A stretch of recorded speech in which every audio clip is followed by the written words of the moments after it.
Hi and welcome to the Zamia Palm. This is one of the most remarkable plants in the West Australian bush. A member of the cycad family, it's been around since the time of the dinosaurs, 150 to 200 million years ago. And these fruits would have been eaten by dinosaurs. What is truly remarkable about the Zamia palm is that it doesn't reproduce using flowers. It came into being in a time before flowering plants ever existed. So how did it reproduce? Well, there's a male and a female palm, and the male, in its cone, it gives off a smell, a pheromone that attracts this weevil, and the weevil flies in and picks up the pollen off the cone, and then the male turns the odour into something noxious and unpleasant, and it also heats up the cone, and that drives away the weevil.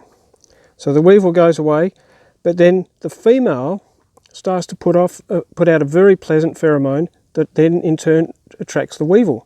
So the weevil heads over to the female Zamia palm, and when it lands there, the pollen that falls off the weevil starts to germinate and send these little tubulars into the female down to the egg, and then a little sperm swims down the tube using its tail to get down and fertilise the egg.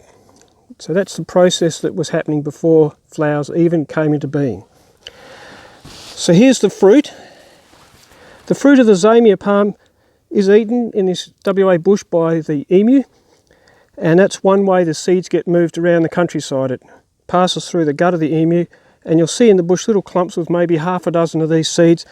Some of them will be a pale colour because the red skin has been stripped off.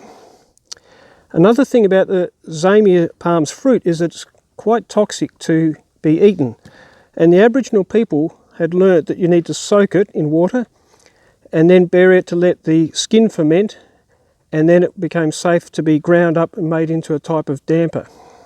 The early European settlers, some were fortunate, they took note of what the Aboriginal people were doing, but some unfortunately got quite ill through eating them directly. So that's the Zamia palm, one of the most remarkable plants in the WA bush.